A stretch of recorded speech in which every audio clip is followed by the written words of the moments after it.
I'm here with Matt Dowd, and we are going to be looking at the idea, or talking about the idea of what a tiller is. And I had Matt to do this because Matt is a tiller in that typing system. And I just wanted to get your thoughts, Matt, on how you view yourself as a tiller. What does that mean?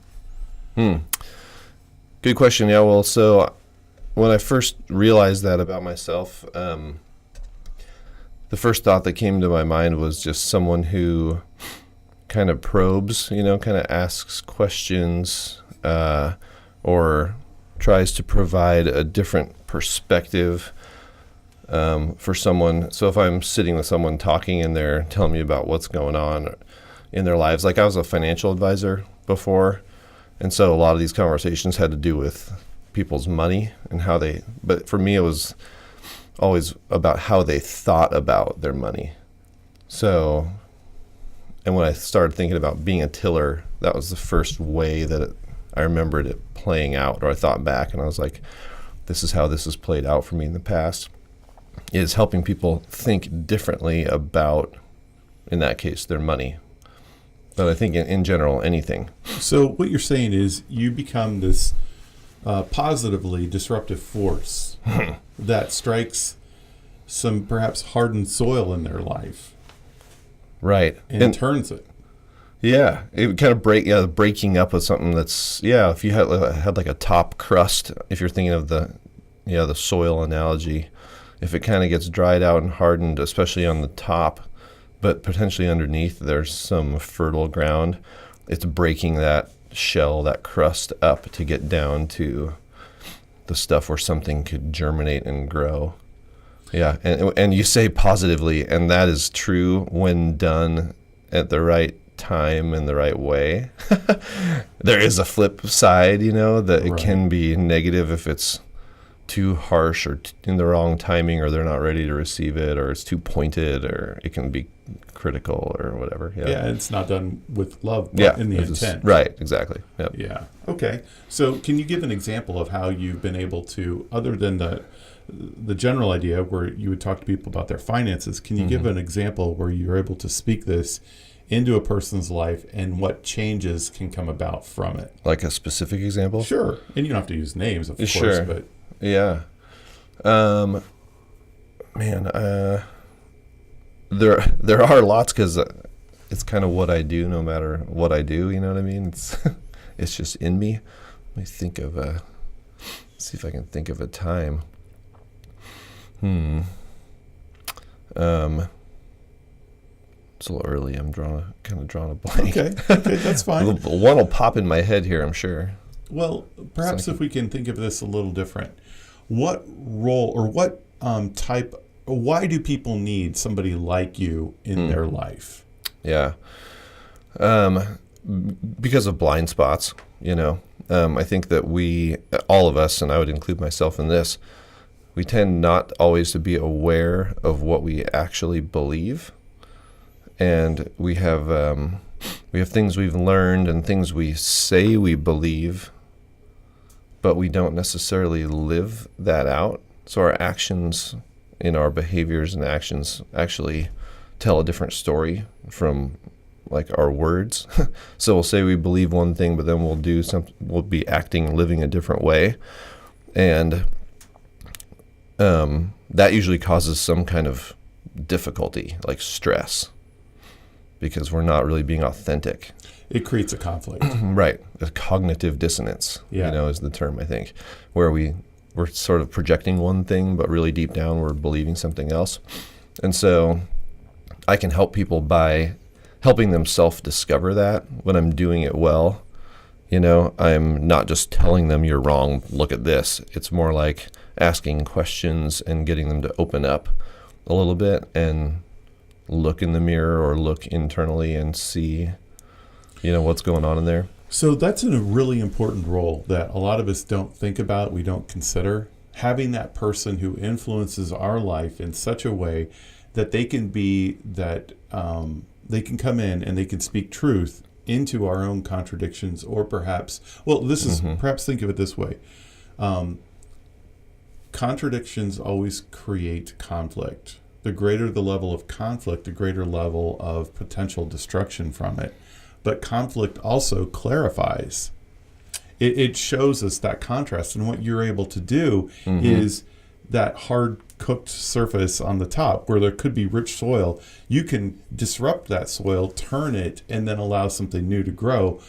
And that's that contradiction where they think one thing when they're really made a different way. Yeah. I think, the conflict thing is tough because people tend to shy away from it, and sometimes it's exactly what's needed, is a little bit of like friction, or that, with the tiller analogy, it's a sharp metal tool that digs into soil.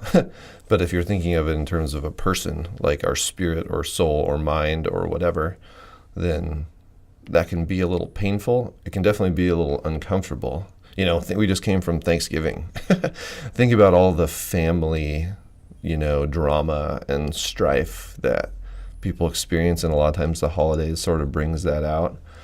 So you have all these different ways that people deal with that, and a lot of times it's to just sort of like try to smooth it over and stay surface level, and that's okay. It makes for like a more pleasant time, but it doesn't promote any healing or any like actually working through any issue, right? Yeah. So it's like at the right place and time, not around the Thanksgiving dinner table is probably not the right place and time. That's when things tend to blow up if somebody starts digging. But wouldn't it be great? And I know we've experienced this in my family a little bit, and I've been kind of a catalyst in this, is like actually sitting down and working through some of our long-standing patterns and issues, the ways we communicate and interact and stuff like that, that it took, it was not, it took a little bit of, like, you have to grit your teeth and kind of like, okay, we're going to do this, right?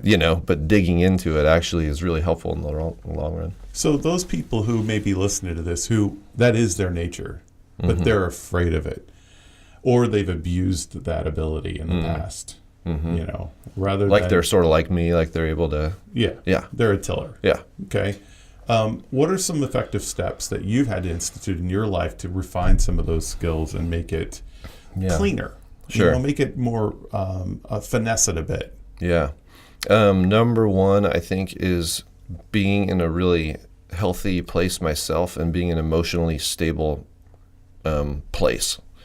So not reacting and not coming at it from a place of like where I'm personally, triggered or an old wound of mine is being brought back to the surface, and I'm just reacting out of that. Because then what tends to happen is when I intend to be expressing myself about how something's affecting me, it tends to come out sounding like I'm turning it around and criticizing the other person for how they're acting. Sure. And that's just makes them defensive, and it like continues the cycle of you do this and like the back and forth that's not productive. So step one is to deal with anything internally myself, so that when I talk to somebody else, I'm basically at peace. Like I don't have any inner conflict myself, right? So if I can accomplish that, that's big. And then the next thing would be paying attention to, and this has been something that's been a struggle for me totally, but paying attention to where they are at emotionally, to make sure that they're at a place where they're ready to receive something from you. Because if they're kind of what's elevated emotionally or triggered themselves, then anything you say is going to be not come across taken well, most likely. Yeah. Yeah. Okay. So just kind of paying attention to your environment, knowing yourself and knowing the other person. That's kind of the first couple big ones. Okay. Can you think of any people in literature or history that you would consider a tiller? Or even movies? Yeah. Let's see. Like Mark Twain comes to mind for some reason. Not that I've even read that much, but just his quotes and stuff that you see. There's a bunch of Einstein quotes that I love. One is the one about a problem cannot be solved at the same level of consciousness on which it occurs. Meaning, what that means to me is that you just have to step out of your own situation if you want to address a problem. Like you can't just be in it. And I think that's what we do. Like we're in it and we try to like see it from the perspective that we're in, and we try to fight this fight. And it's like we're not going to really accomplish anything because we're mired down in it. I think of a traffic analogy. Like if you're sitting in your car and you're in gridlock traffic, like how would you know? You know, and we're changing lanes every 5 seconds trying to find the fastest way. Yeah. You know, it's like we don't really have enough information or the right perspective to make an effective decision.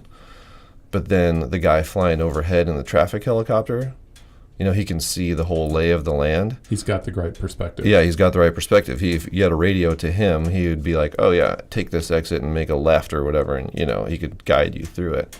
It's all about our perspective. So if people want to, or do you know of any resources or things that people could tap into to learn more about what it means to be a tiller? Have you ever done any independent study on this, or is it more self-discovery? Yeah, it's been mostly self-discovery. I mean, yeah, because I don't know. Yeah, I guess I haven't. I mean, I've looked into what a tiller is in the, you know, in the traditional sense, like the farming sense, you know, the gardening, cultivating, just to like brush up on the analogy. I don't know if I've done a lot of specific study on it. Okay. You know, Sure. like, again, this is probably things that'll come back to me later. It's okay. Like, I'm getting you early after you just got off a plane from Yeah. San Diego. yeah, I'm trying to think. And here, you just got your adjustment. You Yeah. know, it's a whole new thing. Yeah, my brain. Yeah. These are good questions. I like, and actually things that makes me want to look into it a little more. Well, thank you for this insight, because I think a lot of people shy away from this idea, or they approach it with a sledgehammer. And I think there's a real graceful way of bringing this into your life. If it's part of who you are, to allow this to come out and manifest and flourish, Yeah, and be used in a more surgical way yeah, than this gross, just run through acres of people all at once. yeah, yeah, for sure. Yeah. Yeah. I'll tell you something else real quick that just popped in my head. If you want an example, another person would be Tim Ferriss, the Okay. 4-Hour Work Week. Yep. And right at the beginning of his book, he's talking about as a kid, you know, he got a job, and the guy's, you know, I don't know, sweeping the back of a fast food restaurant or something like that, and you know, they trained him how to do his job, and then he figured out a way to do it in 1/8 of the time. So he did his job really well, you know, as far as the tasks that were assigned to him, and then spent the other 7 hours or whatever just reading comic books or something, and he got fired. You know, instead of, I don't know, he just didn't apply it, you know, as well as he could have, but at the same time, he improved something, you know, that was given to him to do by questioning it, basically. Okay.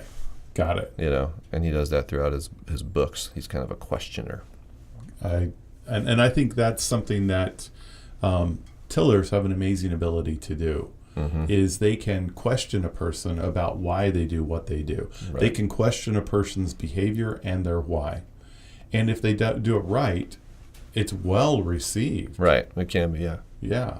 Yeah, best case scenario for sure. Yeah. Yeah. Yeah. And other times it can be a toxic explosion. That's nuclear warfare occurring Right. in a relationship. Okay. Yep. Well, thank you very much, Matt, for joining me for this. And I know that Yeah. those who listen are going to get a lot out of it.